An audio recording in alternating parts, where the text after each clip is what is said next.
Happy new year. নতুন বছরের শুভেচ্ছায় সবাইকে আমন্ত্রণ ওয়াকার ফুটওয়্যার প্রেজেন্টস লাইফস্টাইল 24-এ। জীবনযাপনের নানা খবর নিয়ে আপনাদের সাথে আছি আমি সূচনা হাসান। শুরুর গল্পটা বর্ষবরণ ঘিরে। হ্যাঁ দর্শক, গুনে গুনে 365 দিন পার করে আমরা পৌঁছেছি 2025-এ। নতুন বছরের শুরুটায় কেমন উদযাপনে মেতেছিল গোটা দেশ, দেখব তারই এক ঝলক। মধ্যরাতে আকাশ জুড়ে আতশবাজির ঝলকানি, উৎসব মুখর এমন পরিবেশ জানান দিয়েছে এসে গেছে 2025। তাই তো বর্ষবরণে মেতেছিল গোটা দেশ। শুধুই কি আতশবাজি, রাতের আকাশে রং বেরঙের ফানুসের দেখাও মিলেছে 2024-এর বিদায়কালে।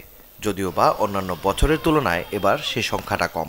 25 সালটা ভালো চাই, কারণ আমাদের পিছনে যে দিনগুলো গেছে খারাপ, শেষটা খারাপ ছিল, তো সামনের দিনগুলো ভালো চাই। সুন্দর একটা বাংলাদেশ দেখতে চাই, এটি হলো প্রথম প্রত্যাশা। প্রতিটা দেশের মানুষ যেন শান্তিতে থাকতে পারে। বিশ্বের সাথে তাল মিলিয়ে 31st নাইট নিজস্ব সংস্কৃতির ছোঁয়াতে বাংলাদেশেও পালিত হয় নানা আনুষ্ঠানিকতার সাথে।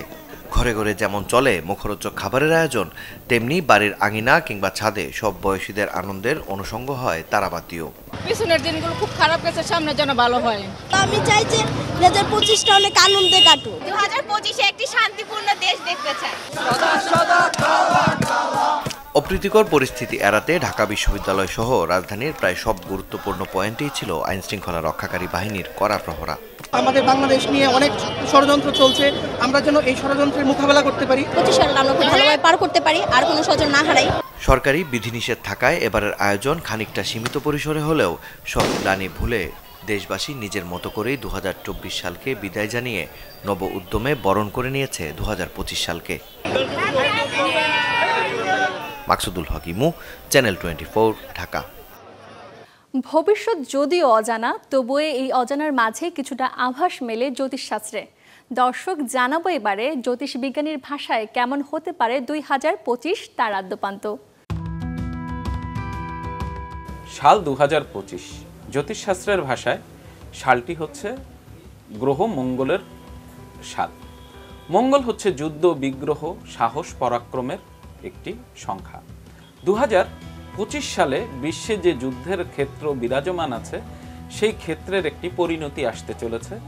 বাংলাদেশেও যে রাজনৈতিক একটি অস্থিতিশীলতা মে মাসের পরে আমরা আশা করি ঠিক হয়ে যাবে, এবং দেশের ইকোনমি যখন সবল হবে তখনই দেশের পরিস্থিতির উন্নতি হচ্ছে। তো সেই হিসেবে 2025 সালের জুন মাসের আগে দেশে কোনো নির্বাচনের প্রক্রিয়া বা নির্বাচনী কোনো আচরণের কোনো লক্ষণ আশা না করাটাই ভালো। রাশিচক্রের ভেতরে মেষ রাশি, কর্কট রাশি, সিংহ রাশি, কুম্ভ রাশি এবং সর্বোপরি তুলা রাশির মানুষের জন্য কিন্তু বছরটি শুভ সম্ভাবনাময়। তবে যারা ঝুঁকিপূর্ণ কাজকর্ম করেন বা ঝুঁকিপূর্ণ পেশার সাথে জড়িত আছেন, অবশ্যই এপ্রিল থেকে জুন পর্যন্ত তাদের একটু সতর্ক থাকতে হবে। দাম্পত্য জীবনের জন্য প্রত্যেকটি রাশির মানুষের জন্যই এবছর কিন্তু খুব ধৈর্যের সাথে নিজেকে পরীক্ষায় উত্তীর্ণ করতে হবে। নিজের সন্তানের গতিবিধির উপর নজর রাখুন, এবং সঞ্চয়টাই হবে, আপনি যদি সঞ্চয় ব্রতী হন, সেটাই কিন্তু আগামী দিনের জন্য আপনার পাথেয় হিসেবে কাজ করবে। অযাচিত ব্যয় বন্ধ করতে হবে, বিশেষ করে যারা 6 সংখ্যার জাতক, শুক্রের জাতক, সামাজিকতা রক্ষা করতে গিয়ে বা আত্মীয়তার বন্ধন রক্ষা করতে গিয়ে এবছর তারা ঋণে জড়িয়ে যেতে পারেন। যতটুকু সম্ভব আপনার বাড়তি ব্যয়কে নিয়ন্ত্রণ করলে এবছর আপনার জন্য খুব ভালো ফলাফল নিয়ে আসবে। যেহেতু আমরা সালটি পাচ্ছি হচ্ছে 2025, মানে 9 সংখ্যার, তো যাদের জন্ম সংখ্যা 1, 3, 5, 7, 9 তাদের জন্য কিন্তু, অর্থাৎ যারা বেজোড় সংখ্যার জাতক বা জাতিকা, তাদের জন্য 2025 সাল অবশ্যই একটি শুভ সম্ভাবনাময় এবং সফলতার বছর।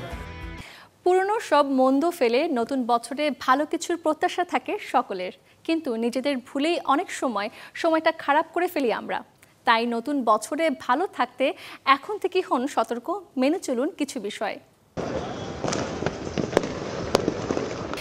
নতুন বছরকে ঘিরে সবারই থাকে নতুন স্বপ্ন, নতুন প্রত্যাশা। আর নতুন বছর রাঙাতে সবকিছু পেছনে ফেলে ছুটতে হবে নতুনের সন্ধানে। নতুন বছর বরণের পাশাপাশি নিজেকে ভালো রাখতে সবার আগে নজর দিতে হবে নিজের মন ও স্বাস্থ্যের দিকে। অনেকেই আছেন সবাইকে ভালো রাখতে গিয়ে নিজের কথা, পছন্দ, ভালো লাগা সব ভুলে যান। অন্যকে ভালো রাখার পাশাপাশি নিজেকে ভালো রাখতে নিজের ভালো লাগার কাজ ও নিজের জন্য আলাদাভাবে বরাদ্দ রাখতে হবে সময়। এতে কাজের প্রতি যেমন মনোযোগী হতে পারবেন, তেমনি অনুপ্রেরণা পাবেন সৃজনশীলতায়। জীবনে কখনো থাকবে হাসি কান্না, আবার কখনো সময় কাটবে চরম উৎকণ্ঠায়। যে কোনো পরিস্থিতিতে নিজেকে খাপ খাওয়ানোর অভ্যাস করে তুলতে হবে। হয়তো গত বছর আপনার অনেক খারাপ সময় কেটেছে, সে সব কিছুর অভিজ্ঞতা কাজে লাগিয়ে নিজেকে ভালো রাখতে হবে, আর জীবনের খারাপ সময়ে রাখতে হবে ধৈর্য।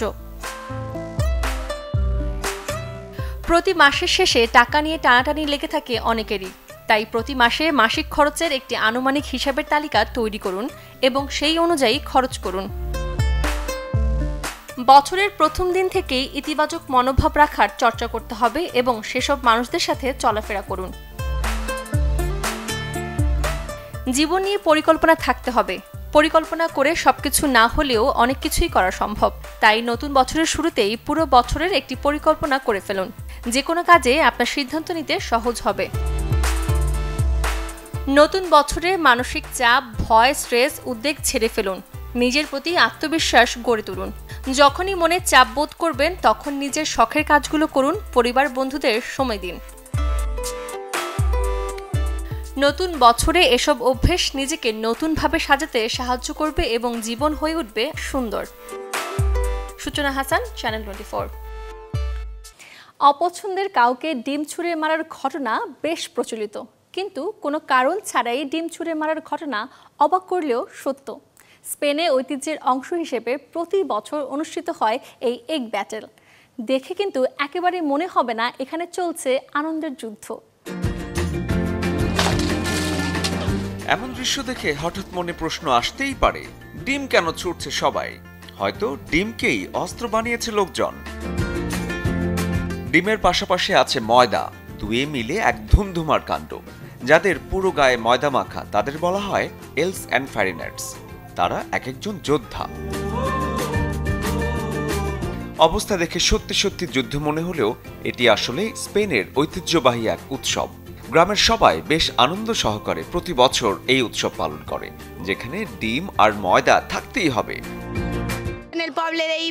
আমি বিরোধী দল থেকে এসেছি। তারা যা বলেছে আমি তার সাথে একমত নই। তারা একগুচ্ছ বোকার দল এবং তাদের সিদ্ধান্তগুলোর সাথে আমি একমত নই। স্পেনের এই অঞ্চলের মানুষরা গত 2 শতাব্দী ধরে এই রীতি পালন করে আসছে নির্দোষ দিবস উপলক্ষে। উৎসবটি বেশ মজার। দিনের শুরুটা হয় যোদ্ধাদের মেয়রের কার্যালয় দখলের মাধ্যমে।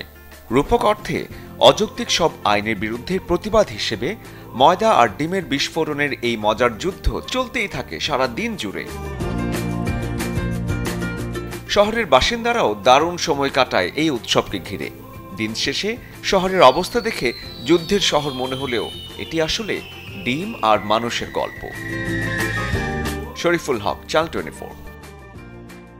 আয়োজন শেষ করব, তবে এক নজরে দেখব বৃহস্পতিবার কোথায় কোন মার্কেট কিংবা শপিং জোন থাকছে বন্ধ।